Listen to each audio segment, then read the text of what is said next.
Car एक ही जगह गिर सकती है, या कोरोना का इलाज छुपा है एक मामूली लस।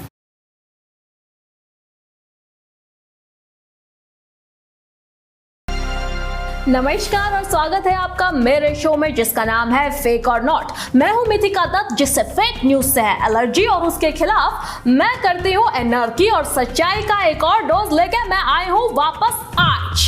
बस आपको मेरे 5 सवालों का सही जवाब देना है और आप जीत सकते हैं अमेजिंग प्राइजेस। तो चलिए ज्यादा वक्त जाया ना करते हुए आगे बढ़ते हैं और खेलते हैं आज की ताजा खबरें।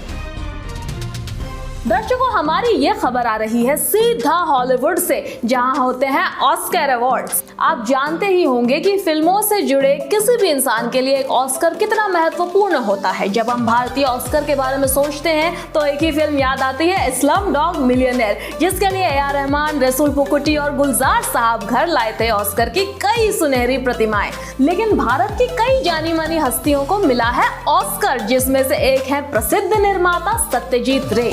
तो अब आप मुझे बताएं, सत्यजीत रे ऑस्कर अवार्ड पाने वाले पहले भारतीय थे। फेक या नॉट फेक? अगर आपने सत्यजीत रे की फिल्में अभी तक नहीं देखी तो आप कर क्या रहे हैं, देख क्या रहे हैं आप? पाथेर पंचाली, जलसागर, द इनर आई, ऐसी कई गजब की फिल्में बनाई हैं उन्होंने। तो छोड़िए ये 7,000 करोड़ वाली फिल्में और आज सत्यजीत रे की बारीकी नजर से बनाई हुई कोई फिल्म देखिए। वैसे इस भाषण के लिए मुझे भी एक ऑस्कर मिल जाना चाहिए। सुन रहे हो ऑस्कर वालों? लेकिन ये जवाब है बिल्कुल फेक।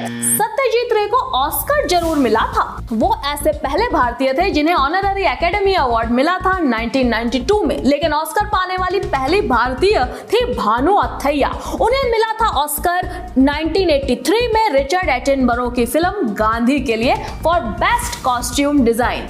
भानु जी ने कई और प्रसिद्ध फिल्मों के लिए कॉस्ट्यूम डिजाइन किए हैं, जैसे लेकिन, लगान और स्वदेश। दर्शकों, बहुत समय से हम अपने दोस्तों से मिल नहीं पाए हैं, लेकिन फिर भी चंद्रिमा मुझे रोज अपने ब्रेकफास्ट, लंच और डिनर की तस्वीरें भेजती है। दोस्त हो तो ऐसे बिल्कुल नहीं। सॉरी चंद्रिमा, तुम जानती हो मैं कीटो डाइट पर हूँ। मेरे कहने का ये मतलब है कि चाहे लोगों के बीच कितनी भी दूरियां हो जाएं, इंटरनेट से वो फिर भी जुड़े रहते हैं। हमारा प्यारा इंटरनेट, जिसपे हम शाहरुख खान को स्टॉक करते हैं, फिल्में देखते हैं और फेक न्यूज को बस्ट करते हैं, तकरीबन 31 साल का है। लेकिन मुझे ये सुनने में आया है कि इंटरनेट से भी ज्यादा पुराना है ईमेल। ऐसा कैसा हो सकता है कि इंटरनेट के बिना ही ईमेल पहुंच गया? आप बताइए दर्शकों, ईमेल दुनिया में इंटरनेट से पहले आया था। फेक या नॉट फेक? वैसे दर्शकों, निजी जिंदगी में मुझे ईमेल लिखना बहुत पसंद है, क्योंकि आप अपनी सारी भड़ास एक लंबे पैराग्राफ में निकाल सकते हैं और फिर 1 सेकंड के अंदर अंदर डिलीट कर सकते हैं। बॉस को पता भी नहीं चलेगा कि आपने उसे ईमेल में कितनी घटिया गालियां दी।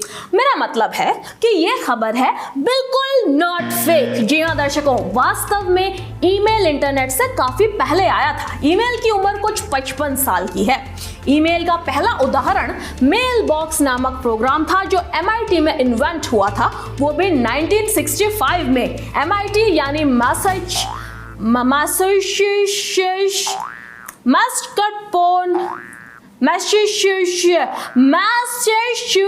Massachusetts institute of technology. तो अब किसी को ईमेल भेजने से पहले अपने मेल बॉक्स को पाए लागू कर देना, क्योंकि वो हमसे काफी बुजुर्ग हैं। दर्शकों, ये अगली खबर भारत की दूसरी सबसे बड़ी IT कंपनी के बारे में है। मैं बात कर रही हूँ इन्फोसिस की, जिसकी शुरुआत 1981 में 7 इंजीनियर ने पुणे में की थी, जिसमें से एक थे नारायण मूर्ति। सुनने में आया है कि उन्होंने अपनी पत्नी सुधा मूर्ति से 10,000 रुपए का उधार लिया था इस कंपनी को शुरू करने के लिए। अब प्रश्न आपसे है दर्शकों, इन्फोसिस की शुरुआत सुधा मूर्ति जी से 10,000 रुपए के कर्ज लेकर हुई थी। फेक या नॉट फेक? 1981 में 10,000 रुपए कोई छोटी रकम नहीं थी दर्शकों, और आज के मुकाबले में 1981 के 10,000 रुपयों की कीमत होगी कुछ 1,85,000 रुपए। आपको अपने साथी पर अटूट भरोसा होना चाहिए इतने पैसे उधार देने के लिए। सुन रहे हो ना गिरीश? भरोसा, ट्रस्ट, जो मुझे तुम पे बिल्कुल नहीं। तो 10,000 तो क्या, मैं तुम्हें 10 रुपए भी ना दूं। और प्लीज मुझे मेरा 2 रुपीज वाला पेन वापस करो।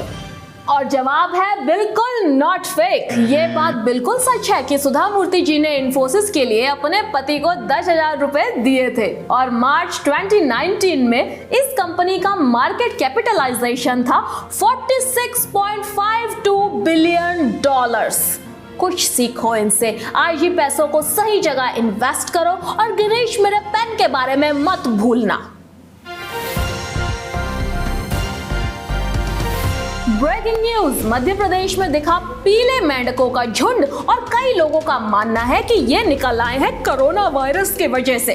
पहले टिड्डियां और अब ये मेंढक, कब खत्म होंगे ये डरावने अपशगुन?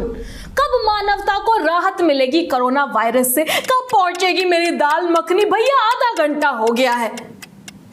तो कोविड-19 के कारण एमपी मध्य प्रदेश में पीले मेंढक निकले, फेक या नॉट फेक? मेंढक चाहे जिस भी रंग के हो, उनसे कई लक्षण जुड़े हुए हैं। जापान में मेंढक सौभाग्य का प्रतीक माना जाता है और रोम के लोगों का मानना है कि मेंढक घर में शगुन लाएगा। इजिप्शियंस का मानना है कि मेंढक जीवन और फर्टिलिटी का प्रतीक है। लेकिन क्या ये पीले मेंढक कोरोना वायरस का प्रतीक है? यह जवाब है बिल्कुल फेक। भारतीय वन सेवा के अधिकारी प्रवीण कासवान ने सोशल मीडिया पर बताया कि मेंढक की कोई भी प्रजाति कोरोना वायरस से संबंधित नहीं है और ऐसा सोचना बेहद बेवकूफी होगी। उन्होंने ये भी कहा कि इंडियन बुलफ्रॉग की ये प्रजाति हर सावन में अपना रंग बदल के पीला हो जाती है, मादा मेंढकों को आकर्षित करने के लिए। मैं इन मादा मेंढकों को बस ये कहना चाहूंगी कि प्रिंस चार्मिंग समझ के वो ऐवी किसी भी मेंढक को अपना दिल ना दे बैठे। दर्शकों, जिंदगी क्या है? एक स्नूकर टेबल और हम इंसान हैं स्नूकर के बॉल्स जो चारों दिशाओं में भाग रहे हैं अपनी मंजिल पाने के लिए। वाह, आज मैं खबरों के साथ साथ फिलोसॉफी भी सुना रही हूँ।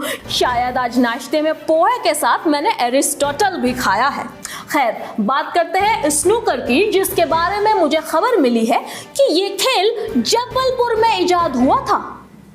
घड़ी आ गई है कि आप मुझे बताएं, स्नूकर का आविष्कार जबलपुर में हुआ था, फेक या नॉट फेक? दर्शकों, स्नूकर एक बहुत ही अच्छा इंडोर गेम है जो आप आजकल टाइम पास करने के लिए खेल सकते हो, लेकिन टाइम पास के लिए किसी के दिल के साथ मत खेलो।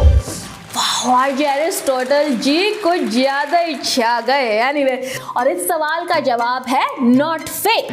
जी हाँ दर्शकों, 1875 में जबलपुर में तैनात ब्रिटिश सेना की 11वीं डेवनशायर रेजिमेंट के अधिकारियों की मैस में लेफ्टिनेंट नेविल फ्रांसिस फिट्जजेरल्ड चैम्बरलेन ने स्नूकर का इजाद किया था। स्नूकर नाम भी तब इजाद हुआ था जब चैम्बरलेन जी ने एक प्लेयर को रियल स्नूकर कहा।